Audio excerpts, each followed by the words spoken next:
What if one of America's sharpest-tongued anchors were to face off against a self-proclaimed royal? What began as a casual morning talk show guest turned into one of the most disturbing confrontations in national television history within minutes. Before you dive into this explosive interview between Joy Behar and Meghan Markle, be sure to subscribe and turn on notifications as we're breaking down some of the most shocking moments in media history for you. And believe me, you're going to want to watch until the end to see how this interview went off the rails. This was supposed to be just another morning of television. Meghan Markle arrived at the ABC studios to promote her latest charitable foundation. Originally hosted by Robin Roberts, Joy Behar replaced her at the last minute, a seemingly innocent substitution that ignited a storm that was about to unfold. "Thanks for being with us today, honey," Joy said with her classic smile. "The foundation has been a lot of buzz lately, huh?" Meghan smiled confidently. "Absolutely, Joy. We're doing some amazing work around mental health awareness and supporting women returning to the workforce. The response has been incredible." But those watching at home didn't even notice the note Joy took from under her desk or the sudden change in her gaze. "Before we get into foundation business," Joy said, her tone abruptly changing, "I want to discuss some documents I received this morning." Without taking her eyes off Markle, she continued, "There are some inconsistencies between your foundation statements and the donor's claims." The camera caught that brief moment of shock in Meghan's eyes, but her media training immediately kicked in. "I don't know which reports you're talking about, Joy. Our financial records are completely transparent." Joy smiled, holding up the file. "Look, my dear, the documents we have show that some donors gave far less than the figures you've publicly disclosed. For example, Mr. Winter gave $10,000, but you wrote $100,000. There was barely a murmur in the studio. Silence. Joy didn't break the silence. Instead, she savored it a little. "That's absolutely not true," Meghan said, her voice visibly tense. "And frankly, I'm surprised that a seasoned presenter like you would attack me with such baseless claims." "It's not false, Meghan," Joy said, showing the documents in her hand. "I have donor receipts, thank you letters, and public filings here. I can go through them page by page if you'd like. How do you explain these differences?" The production room was in a panic. These questions weren't on the list. The director signaled for an announcement, but Joy didn't even glance at them. This interview was supposed to be about the foundation's work, not these baseless accusations, Markle snapped. "If there is a difference, which I doubt, it's a simple accounting error." Joy raised her eyebrows. "Journalists have been asking your foundation about these documents for 3 weeks. Instead of answers, you sent threatening letters. Do you think that's a normal response for an organization that relies on public donations?" Markle's PR consultant stepped forward, signaling that the interview should end, but Meghan stopped her with a slight raise of her hand. "It seems they've presented you with a rather special story, Joy. Of course, omitting all the good things our foundation does." Joy tilted her head. "Honey, I'm not one for character assassination. But if this is about truth, of the 5 international partnerships you listed on your website, 3 said they had no ties to us, and 2 said they didn't want you because you were damaging their brand. What do you think of that?" Meghan narrowed her eyes and smiled slightly. "If you ask me, Joy, it's not exactly journalistic etiquette to compile such a detailed dossier of accusations and never contact us." Joy quickly pulled out another file. "We reached out to you several times last week. Your representative said all questions would be answered on this program. Here's the mail. You can read it." Meghan reached for her glass of water, her hands trembling. She took a sip, then locked eyes with Joy. "You obviously came to this show with a completely different agenda than we did. I wonder what the purpose of this kind of ambush could be." Joy sighed. "This isn't ambush, Meghan. Just direct questions backed by documentation. As someone who claims to believe in transparency, you should be happy to make these statements." Meghan retorted, "What I appreciate is fair treatment, and that's rarely been my privilege in this media world. If things truly need to be explained, we'll explain them through the proper channels. But I won't be part of a smear campaign here." "Now," Joy said, glancing at the file, "that community center you said you opened in Detroit, the one you announced last year. City officials say there's no record of such a center. And the address you gave? Vacant land, honey." The question hung in the air. Meghan's expression went stony. "I'm not going to answer that nonsense," she said sharply. "This interview is clearly based on deception." Joy rolled her eyes. Deception? If there's deception, it's in the distance between your foundation's claims and the facts, dear. We journalists pursue figures who operate on public donations. They're not all adorned with roses. Meghan scoffed. You know, Joy, the selective rigor of your journalistic standards really worries me. Do you apply this to every guest, or do you get that excited when it comes to me? Joy leaned back slightly in her chair.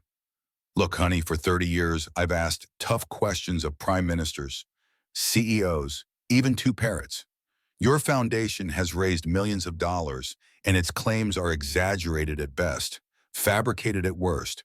The public demands answers. Meghan replied through gritted teeth, but not with some circus act like this. Joy pulled out a fresh sheet of paper from her folder. All of these documents were delivered to your team yesterday. Here's the delivery confirmation and the email from your chief of staff saying, "We've received it, we're reviewing it. Shall we show them?" A tiny flicker of surprise flashed across Meghan's face. "I wasn't aware of these documents," she said carefully. Joy nodded. "Unfortunate coincidence. But since we're here now, wouldn't it be a bad idea to clarify some of these discrepancies? After all, don't you think your donors deserve a little clarity?" Meghan took a deep breath, her voice more even. "The foundation has helped thousands of people. If there's a difference, as you claim, which I say there isn't, it's nothing more than an accounting error. All this fuss is unnecessary. Calling it an accounting error is just another interpretation," Joy said, looking at her file. "The foundation claims it distributed over $2 million in grants last year. The number we came up with? It's not even $800,000. What happened to the other $1.2 million, honey? Did you photocopy that?" Meghan pursed her lips. "I can't comment on the figures without seeing the documents you mentioned. Our foundation operates with full financial transparency. Our reports were audited by a publicly available, reputable accounting firm." Joy rolled her eyes. "Yeah, right, Wellington and Associates? But they told us they only had limited oversight. It wasn't a full audit like yours." Meghan glanced off camera for a moment. "Our agreement with Wellington may have been misunderstood. It's standard oversight for institutions like ours." Joy tapped a piece of paper on her desk with her finger. "Look, honey, here's your contract. It clearly says this is not an audit. It cannot be presented as one. But you've used the word audit in 7 public statements in the last year." Meghan got defensive. "I'm not personally responsible for every message that goes out on behalf of the foundation. We have a communications team." Joy raised her eyebrows. "So you're saying you don't know what goes on at the foundation that manages millions donated by the public?" Meghan sighed. "If the wrong word was used, it wasn't intentional. But what happened here today? Those are no coincidences." Joy crossed her arms. "So what do you think is happening here today, Meghan?" Meghan spoke without a moment's hesitation. "The foundation has turned into a staged spectacle designed to destroy my reputation. You're trying to tarnish not just me, but everything we do. You're offering selective information, and your questions are like ambushes. This setup is crystal clear, Joy," Meghan said, her eyes narrowing. Joy retorted, "What seems clear to me is this. When you get documented questions about your foundation, you first question the questioner, not the question itself. And yes, there were things that bothered me before you sat in this studio, but they're documented, not biased." Meghan pressed on. "But this media is always the same. They always focus on the negative, ignoring the good work that's being done. For example, do you know how many women have found work again thanks to our Back to Work program?" Joy nodded slightly. "You say 5,000, is that correct? But we've called the Department of Labor and the workforce agencies you mentioned. None of them can confirm that number. Where did you get that 5,000 figure?" Meghan replied, her voice steady. "Through our own internal tracking system and surveys of participants." Joy narrowed her eyes and blurted out, "Can we see that data?" Meghan took a breath. "This information contains personal details. We can't just release it to a media outlet." Joy shrugged. "Remove the names, then reintroduce them. Have you ever heard of anonymization?" At this point, Markle's public relations consultant entered the frame. But Meghan was determined to have the last word. So, Joy, I came here to talk about the wonderful work our foundation does. But you've turned this place into an interrogation room. I think we should end it right here. She started to take out her microphone, but Joy quickly interjected. Wait a minute, Meghan. It's not over yet. Before I go, I want to show you one more document. We've obtained an internal memo from your foundation's CFO, Joy said, putting on her glasses and opening the document. The email speaks with grave concern about unsustainable inconsistencies in financial reporting. And it says you instructed her to preserve the narrative, regardless of the background truth. What exactly does that mean, Meghan? The studio went silent. Meghan had touched the microphone clip, but couldn't move. Her eyes locked on Joy's. Finally, in a voice barely above a whisper, she asked, "Where did you get this document?" Joy closed the file. "We protect our sources, dear, but digital forensics experts have confirmed the authenticity of this email. Would you like to say anything about its contents?" Meghan's public relations consultant suddenly stepped between her and the camera. "This interview ends here. You are not authorized to ask these questions.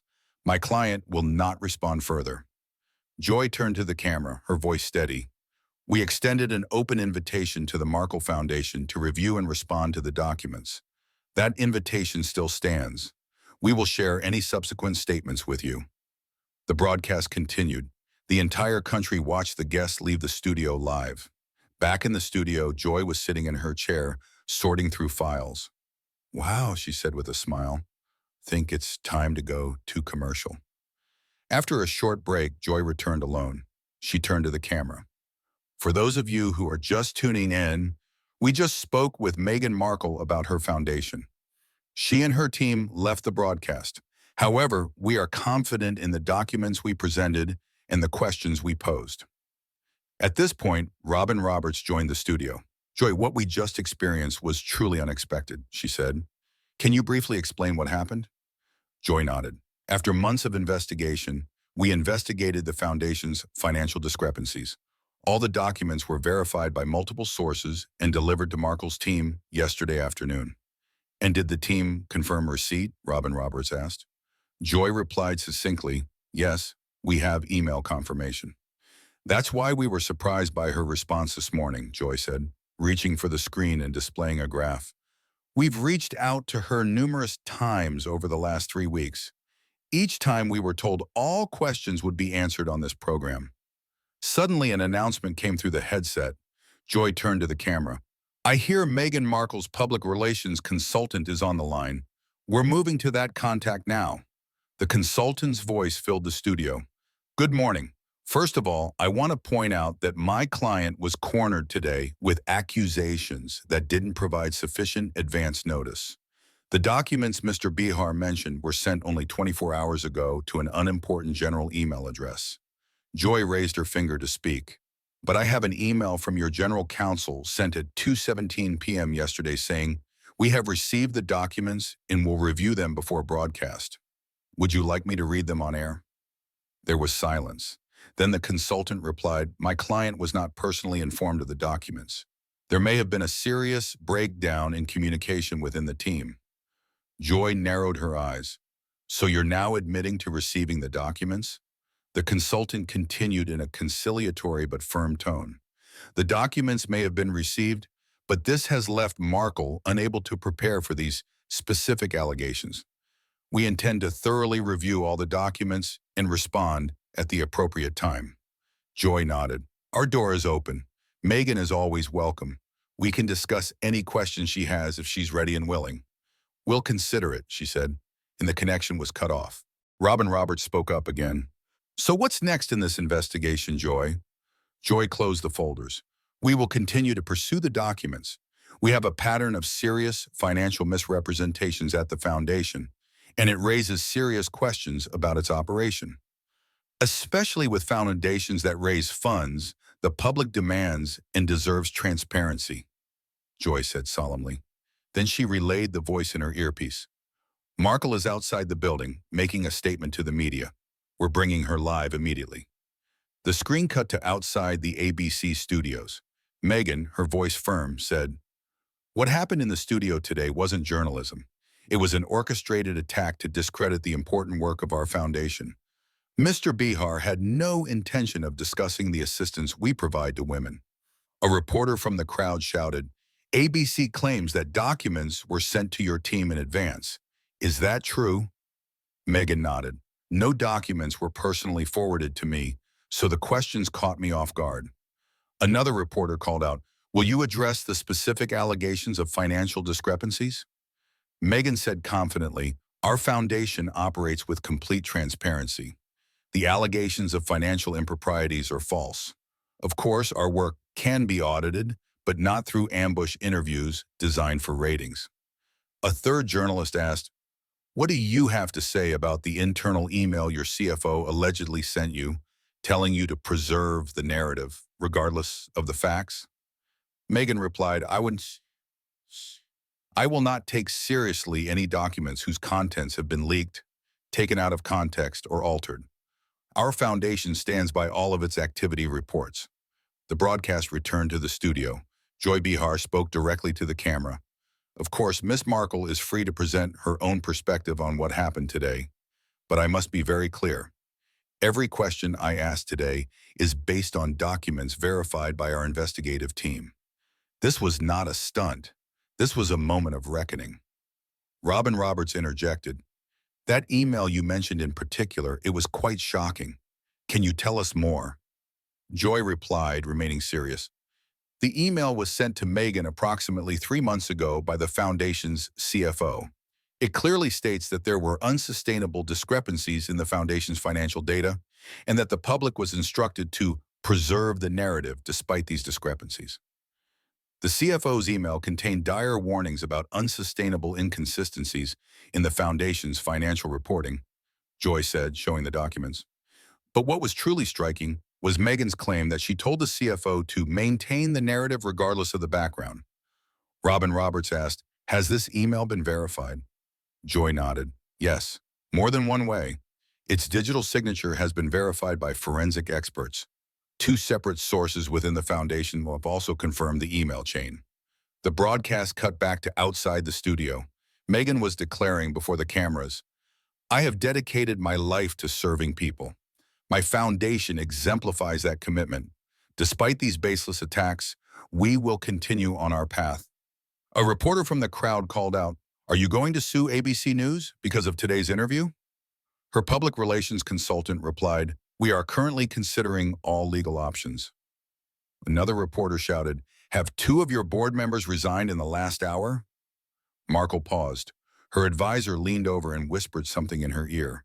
Then she replied simply, "We will not comment on internal foundation matters." The broadcast switched to the studio. Joy Behar turned to the camera. "We just received an official statement from Wellington and Associates. As we mentioned earlier, they confirmed that they only conducted a limited financial review and that they clearly informed the foundation that this work should not be presented as an audit in any way." Robin nodded. "That confirms one of the fundamental points you raised at the beginning." "Absolutely," Joy said. "And the real issue here is this. There's a huge gap between the foundation's public statements and the verifiable facts." Joy turned directly to the camera. Without blinking, she began her final remarks. "I've believed throughout my career," Joy said, her voice more serious this time than ever. "Journalism is a vital role for society. We ask the tough questions to find the truth, not to sow chaos. None of the questions I posed today were personal. They concern documented inconsistencies, and they deserve answers." Robin Roberts added, "We are not letting go of this story. We will continue to follow developments and keep you informed." Joy turned to the camera, addressing the audience directly. "We know stories like this can be disturbing to watch, but when it comes to public figures, especially those soliciting donations, what you deserve is honesty, not censorship. That's what we're here for." Robin concluded, "We'll be back after a short commercial break." As the broadcast went to commercial, Joy turned to the audience once more. "And now, thank you all for witnessing one of the most intense interviews in television history this morning. If you enjoyed this analysis, don't forget to subscribe and turn on notifications. Every week, we'll continue to dissect media's most shocking moments. So do you think Joy Behar was too harsh in this interview? Or was she just doing her job? Share your thoughts in the comments. See you on the next episode.